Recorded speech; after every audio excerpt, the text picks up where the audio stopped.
Hello, it's Nicola from Daisy and Grace, and I'm really excited to share with you a project that you can make with your 3.5-inch hexagon and half hexagon. But not only that, the same goes for the other size of hexagons, but I'll let you into a surprise. It's a big difference. Let's start by showing you what we're going to make today. This is a lovely, great big storage pot. It looks like an elephant shoe really, doesn't it? But it's gorgeous. Now I've used pretty plain fabrics for this one because I was testing it out to see what it would look like. But can you imagine some really gorgeous fancy fabrics? It would be amazing. Now I'm going to use this to put fabrics in, to be honest, because I keep all my scraps of fabric. I think this is going to be a good scrap fabric pot. But wouldn't it be great for knitting? I thought a ball of wool, I don't do knitting anymore, but it would make a great knitting pot. Put your wool, your needles, everything like that. Now, when I made it, I didn't like it because it's quite tall. If I unravel the top, it's quite tall and I didn't like the proportions. But when I was turning it through and I got this sort of ridge, this fold over, I thought that was amazing. I think that really works. So I'm going to try another one today, slightly shorter, and we'll see how that works. So you're going to be with me on the journey and see if that works. But the surprise I wanted to show you was this is the 3.5-inch. Now you think the 2.5-inch isn't that much smaller, is it? It's a lot smaller. It's really quite surprising. Sorry, I was squishing it out there. Look at the size difference. It's really quite surprising. That will go in there and you can see how small it is compared to the 3.5. But it still works. It's still really cute. So this is the same principle as this one. I will have loads of, well, not loads of, but I'll have the diagrams on how to make these on my website. I'll put the link on the YouTube video. But I'm going to show you what you need to make, well, these, but the big one, okay? So I've got some pre-made shapes here. So I'm going to go over to the overhead camera, move my goggles out of the way, well, actually put them on, and I can see what I'm doing then. So we need 5 hexagons. So I've got 5 hexagons and 4 half hexagons. And the way you're going to make it is you take a hexagon and a half hexagon. Oops. You take a hexagon and a half hexagon. Hexagon and a half hexagon. Hexagon and a half hexagon. Now, that is going to make the tube, the round bit of the pot. So this top bit of the pot that's going to make. And you need 1 for the base. So this will become the bottom of your pot. So that goes on there. So this is the principle for the big pot. So 4 hexagons, 4 half hexagons and 5 hexagons because 1 for the base. So there we go. So that's that one. The one I'm going to try with you today, I've already pre-made some of it just to show you. And we're going to sew a bit on the machine. So this one is actually 3 hexagons and 4 half hexagons. And as you can see, I've gone hexagon, 2 half hexagons, hexagon, 2 half hexagons, and 1 for the base. Now in this pot, I put some interlining in this, which I'm going like this, like you would know what it feels like, but it isn't. You can't tell, but it's a little bit firmer. This one, I decided just to put wadding in, so it's a bit more soft. So we'll see how that works as well, because I don't know quite how that's going to work too. But in the base, I have put some interlining because I think the base is quite important to be a bit more solid. And I've used this pretty butterfly fabric because I thought it looked pretty cool and I thought it'd make a nice change. So I am going to take this to the sewing machine and create a tube. So what I'm actually going to be doing is joining these half hexagons to this hexagon. This is the most complicated bit because you're creating a tube So you have to push the fabric out while you're stitching it. So I thought it'd be a good for you to see that it is quite complicated, but doable. If you don't want to do it by machine, you can do this whole thing by hand as well, or part and part. You can actually just hand sew this seam together if you want. I am going to hand sew the base in, so I'll show you how I do that as well. So let's take this over to the sewing machine. I'm hopefully all set up and ready to go. So what I'm doing, I need to position the fabric so that the points meet here. And it, as I said, it isn't the easiest thing to do because you've got all of this extra, but we'll try it. Let's give it a go. My hand's going to be in the way a bit because I do need to guide that fabric through.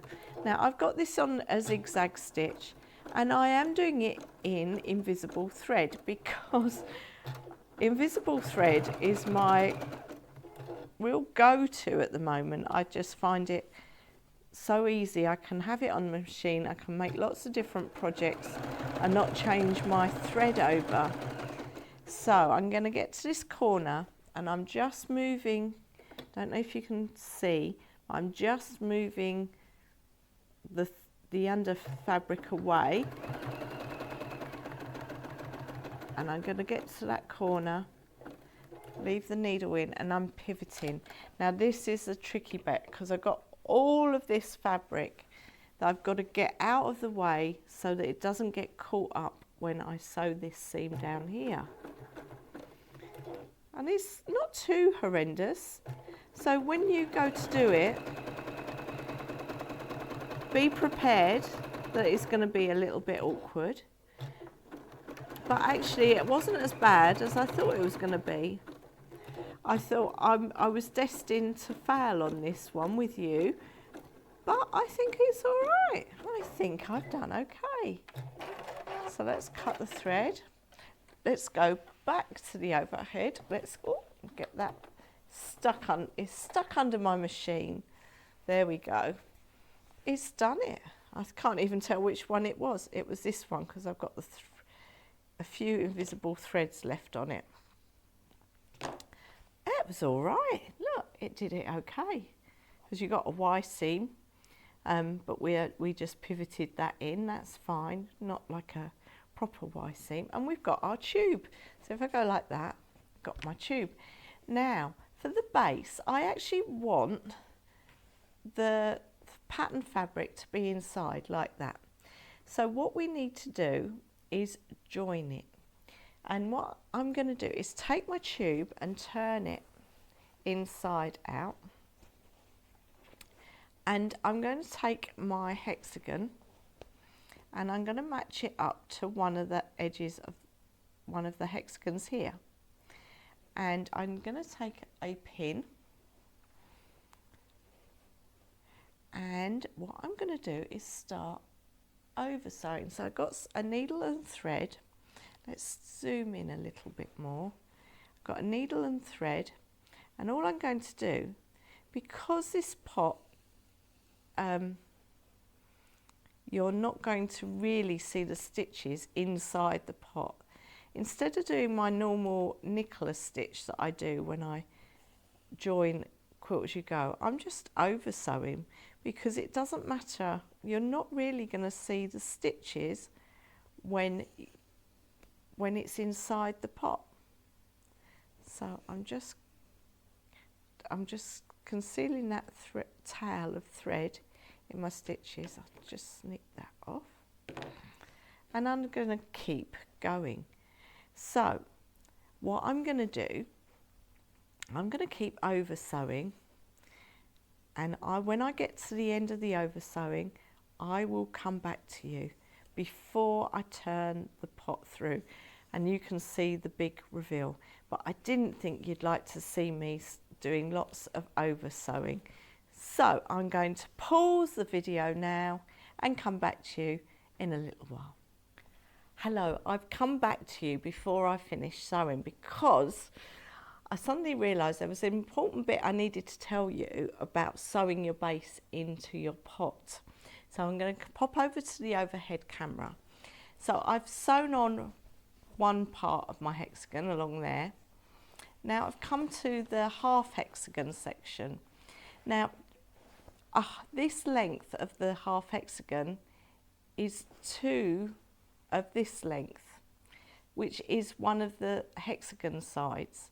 So what you need to do is fold your half hexagon in half, mark it with a pin, then you take your hexagon and you position it where that pin is, the edge is, and then you pin it, and then you carry on sewing.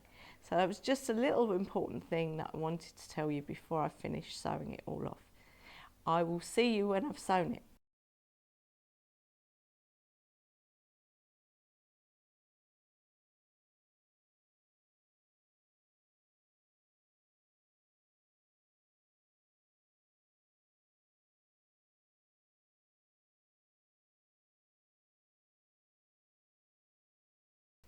So I have finished sewing my pot. So I've sewn the base in. Let's go to the overhead.